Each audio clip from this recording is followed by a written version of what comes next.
হাই everyone, পুনৰবাৰ স্বাগতম জনাইছোঁ মোৰ অন্য এটি ভিডিঅ'ত। আশা কৰিছোঁ সকলো ভালেই আছে। ৰাতিপুৱাই কাম বন কৰি আজৰি হ'লোঁ। আজি ৰাতিপুৱাৰ পৰা এটা ব্লগ ষ্টাৰ্ট কৰিছোঁ। ইমান বেছি মাজতে গেপ হৈ গৈছে নহয় ভিডিঅ'। বহুতে কৈ আছে যে বা ৰেগুলাৰ ভিডিঅ' শ্বেয়াৰ কৰিবা, চাই ভাল লাগে। ৰেগুলাৰ ভিডিঅ' শ্বেয়াৰ কৰিব পালে মোৰো মনটো ভাল লাগে, কিন্তু ইমানে বেছি ব্যস্ত হৈ থকা হৈছে এইকেইদিন ভিডিঅ' তেনেকৈ শ্বেয়াৰ কৰিব পৰা নাই। আৰু আপোনালোকেতো গম পায়ে আছে কি যে ঘটনাবিলাক ঘটি আছে নহয় এইকেইদিন। নিউজতো শুনিয়ে আছে চাগে, ইমানেই বেছি বেয়া লগা ঘটনাবিলাক হৈ আছে। মনবোৰো ভাল লাগি থকা নাই আৰু নিজৰ লগতো তেনেকুৱা হৈ আছে। আমাৰ নিচা ঢুকাইছে, আপোনালোকক জনাইছিলোঁৱে। আৰু বহুতে সুধিছিলে যে কেনেকৈ কি হ'ল।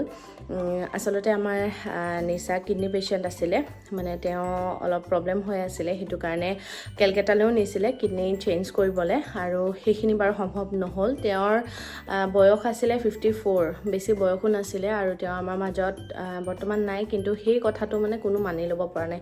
ইমান বেছিও বয়স নহয় যিহেতু, কেনেকৈনো মানি ভণ্টি দুগৰাকী, তাহাঁতিও সৰু হৈ আছে। সেইটো কাৰণে আচলতে আমাৰ সকলোৰে মনবোৰ বেয়া, কিন্তু উপায়তো নাই। আমি পৃথিৱীলৈ আহিছোঁ যেতিয়া এদিন হ'লেও এদিন যাবই লাগিব, সেইটো আমি মানি ল'বই লাগিব আৰু আগবাঢ়ি যাব লাগিব। ভাবিলোঁ যে আজি ভিডিঅ' এটা আপোনালোকৰ লগত শ্বেয়াৰ কৰোঁ, মনটোও ভাল লাগিব, মোৰ মনটোও ভাল লাগিব। আজি বুমনৰ বেজী আছিলে জানেনে, তাৰ 5 বছৰ কমপ্লিট হৈ গ'ল। বেজীটো পিছত দিলেও হ'ব, সেইটো কাৰণে ভাবিছোঁ। তাৰ বহুত বেছি কাহ হৈ আছে, অলপ কেইদিনমানৰ পিছত দিম। আৰু আজি ফুলফুলিও বেজী আছে, তাই 1.5 বছৰ হৈ গ'ল, সেইটো কাৰণে বেজীটো আছে। আৰু আপোনালোকে সুধি আছে ফুলফুলি, অঞ্জলি আৰু ৰুবুক বহুত দিন দেখা নাই। হয়, তাহাঁতক বহুত দিন দেখাব পৰা নাই ভিডিঅ'ত ভালকৈ, দেখুৱাম বাৰু। আৰু এতিয়া মই যাওঁ, গৈ মেলি ভাত পানী বনাই আজৰি হওঁ, কাৰণ মানুহজনৰ ডিউটি যাব, তেওঁৰ ডিউটিও আছে। ঠিক আছে, আশা কৰোঁ আপোনালোকে ভিডিঅ'টো আজি শেষলৈকে চাই যাব।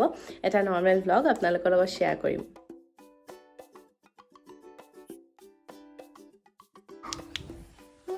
এইটো আমাৰ বুমনৰ গা ভাল নাই। কি খাইছা? দৰৱ খাইছা?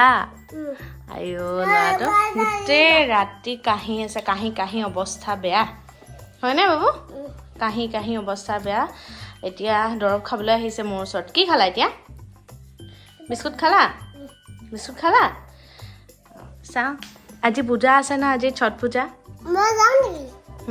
তুমি, তোমাৰ কাহো হৈছে ন, তুমি ঘৰত থাকিব লাগিব। পাপাৰ লগত ঘৰত থাকিবা দেই। আমি ছট পূজাত যাম। মই লৈ আহিম খেলা বস্তু। আকৌ আমি চুমি মাছী ঘৰলৈ যাব লাগিব নহয়, হয়নে? কৈ দিয়াচোন, আমি চুমি মাছী ঘৰত যাম, ডিব্ৰুগড় যাম, কৈ দিয়া। বাবা ইমান ঘামিছে। ব'লা ব'লা, ড্ৰেছটো চেঞ্জ কৰি ল'বা, ব'লা ব'লা। আৰু মই পাপালৈ ভাত বাঢ়ি দিওঁগৈ, ব'লা। ভাত বনাওঁগৈ, হা ভাত বনাওঁগৈ, ব'লা। হা হা, কলৈ যায়নো ছোৱালীজনী? কলৈ যায়নো? গৈছোঁ সেইফালে বেজি ল'বলৈ যায় ন। Bye bye. আজি অৱস্থা বেয়া হ'ব আৰু তোমাৰ দেই। Bye bye. এইফালে আমাৰ খেতি এয়া যা দেই। দিবক দা, তাৰপৰা পইচা ল'ব কৈছোঁ। এয়া আমাৰ খেতি। এইফালে চাওক, আপোনালোকক দেখুৱাই বাৰীখন, সেইটো কাৰণে এবাৰ দেখুৱাইছোঁ। আৰু সেই তাতে বন্ধাকবি খেতি কৰা হৈছে, লাই শাক, মূলা, এফালে মৰিচা আছে, এয়া ধনিয়া, পালেং শাক। আৰু ইয়াত চাব, সেইফালে ধানৰ খেতি চাওকচোন।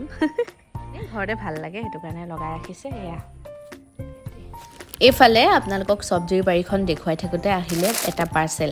বুমনৰ কাৰণে অৰ্ডাৰ কৰিছিলোঁ ফুল স্লিভছৰ 5টা টি-চাৰ্ট হয়, কম্বও আছিলে। মিছ'ৰ পৰা অৰ্ডাৰ কৰিছিলোঁ, বহুত ধুনীয়া আহিছে। মই ভাবিছিলোঁ ইমান বেছি ভাল নাহিব, কিন্তু কোৱালিটিটো খুব ভাল। যদি আপোনালোকক লিংক লাগে জনাবচোন। চা কি আনিছা এইটো? ভণ্টি ঘৰত গা ধুই আজৰি হৈ আহিলে বুমনে। আৰু এইয়া বেজি লৈ আহিলে। কান্দিলে নাই?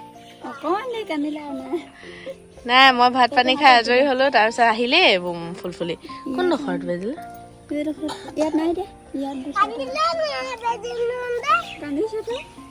অকণমান কান্দিছে। ব'লা ব'লা, ভণ্টি ঘৰত ব'লা। ইছ ৰাম, ছোৱালীজনী। চাহটো কি নাক ফুলি নেকি?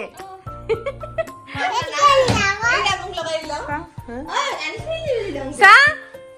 ইছ ৰাম, আমাৰ মোৰ ইনষ্টাগ্ৰাম আছে নহয়, ইনষ্টাগ্ৰামত চাব দেই। কি বুলি আছে যে? মৌ বেটি বুলি আছে। বা বেলেগ ভিডিঅ' বনাইছে দেই মই।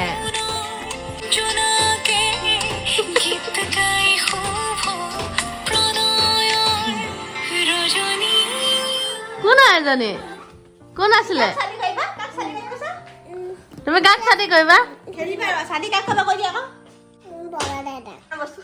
বগা দাদাক ছাতি কৰিবা নেকি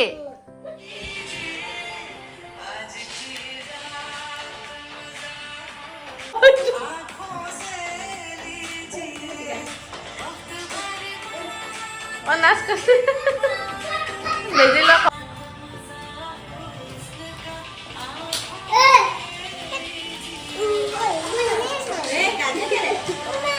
এইফালে অঞ্জলীয়ে লৈ আনিছিলে ৰবাব টেঙা আৰু আমি বহি থাকোঁতে তাই ঘৰৰ পৰা লৈ আনিলেগৈ ৰবাব টেঙাটো এতিয়া খাওঁ বেজি দিবলৈ কৈছিলে যে এয়া ৰবাব টেঙা এটা লৈ আনিলে এয়া ৰবাব টেঙা আজি বতৰটো বিৰাট ধুনীয়া কৰিছে বহি মেলি খোৱাৰ মজাই বেলেগ টেঙা বুলি ক'লে খাবলৈ মন যায় আৰু ঠাণ্ডা দিনকেইটা যে বিশেষকৈ টেঙা খাবলৈ পাওঁ সেইটো কাৰণে মনটো বৰ ভাল লাগি থাকে এয়া ৰবাব টেঙা এটা কাটিছোঁ কাৰণ আমি তিনিজনীয়ে খাম অঞ্জলি মই আৰু মাইনা এইফালে মোৰ টেঙা ৰেডি হৈ গ'ল বুমনেও খুব কাঢ়িছে সেইটো কাৰণে তাক নিদিওঁ সি টেঙা খাই বৰ ভাল পায় এয়া অঞ্জলি বহি আছে আপোনালোকৰ বাৰু লোভৰ পানী পৰিছে নেকি এয়া টেঙাটো বৰ ধুনীয়া আছিলে খাবলৈ আৰু কালাৰটো দেখিতো গম পাইছে ভাল হ'ব বুলি গাইজ মাইনাহঁতৰ ঘৰৰ পৰা আহিলোঁ টেঙা খালোঁ বহুত বেছি ভাল লাগিলে ভাবি আছিলোঁ যে ৰবাব টেঙা খাম বুলি কিন্তু সময়টো তেনেকৈ মিলাই নাই কাৰণে খাব নোৱাৰিলোঁ আজিতো দেখিছে বাহিৰত কিমান বেছি ৰ'দ সেইটো কাৰণে ভাবিলোঁ যে খাওঁ বুলি আৰু লগতে এতিয়া মই গা পা ধুই অকণমান ফ্ৰেছ হ'লোঁ ইমান গৰম কাপোৰ কেইটামান ইস্ত্ৰি কৰিবলৈ আছে কাইলৈ ডিব্ৰুগড়লৈ যাম ডিব্ৰুগড়ত আপোনালোকক কি হৈ আছে জনাইছোঁৱে নিচাৰ আমাৰ 10 দিনীয়া দহা আছে কাইলৈ আৰু সভা আছে 11 তাৰিখে মানে পৰহিলৈ দেওবাৰ আৰু সেইটো কাৰণে আমি কাইলৈ যাম কাইলৈ বুমনৰ এক্সাম এটা আছে সেইটো দিয়াই মেলি বাহিৰে বাহিৰে আমি তালৈ গৈ থাকিম আৰু সেইটো কাৰণে পেকিং কিছুমান আছে সেইখিনি কৰি লওঁ মই কেইদিনমান থাকিম ভাবিছিলোঁ কিন্তু কি হয় নাজানো বুমনৰ স্কুলো এইকেইদিন ক্ষতি হৈছে তাৰ গাটো ভাল নাছিলে স্কুলো পঠিওৱা নাছিলোঁ আৰু এতিয়া কাপোৰ কানি মই অলপ ইস্ত্ৰি কৰি লওঁ ননী কটনৰ কাপোৰ পিন্ধিম বুলি ভাবিছোঁ একদম চিম্পল আৰু কিন্তু ননী কটনৰ কাপোৰ জানেই কিমান বেছি ইস্ত্ৰি কৰিবলগীয়া হয় ঠিক আছে তেন্তে এতিয়া মই কাপোৰ চাপোৰ ইস্ত্ৰি কৰি ৰেডি হৈ লওঁ কাপোৰখিনি ইস্ত্ৰি কৰি লৈছোঁ কাৰণ কাইলৈ যিহেতু মই গ'লে এনাহঁতৰ ঘৰতে থাকিম এৰাতি পিছদিনাখন যিহেতু সভা তাৰপিছতহে ঘৰলৈ যাম বুলি ভাবিছোঁ আৰু সেইটো কাৰণে তাতনো ক'ত আকৌ ইস্ত্ৰি কৰিবলৈ সময় পাম সেয়াই ঘৰতে ইস্ত্ৰি কৰি লৈ গৈছোঁ আৰু আজি পিছবেলাৰ সময়ত বুমনক অলপমান পঢ়াব লাগিব কাৰণ কাইলৈ যিহেতু তাৰ এক্সাম আছে তাৰ বাহিৰে বাহিৰে লৈ যাব লাগিব আজি এটা চিম্পল ভ্লগ আপোনালোকৰ লগত শ্বেয়াৰ কৰিলোঁ আকৌ কাইলৈ যেতিয়া ডিব্ৰুগড় যাম যদি পাৰোঁ তেনেহ'লে মই ভ্লগ নিশ্চয় শ্বেয়াৰ কৰিম আজি তেন্তে আহিছোঁ আপোনালোকক আকৌ নেক্সট ভ্লগত লগ পাম ঘৰৰ কাম কেইটামান আছে সেয়া কৰি লওঁ বাই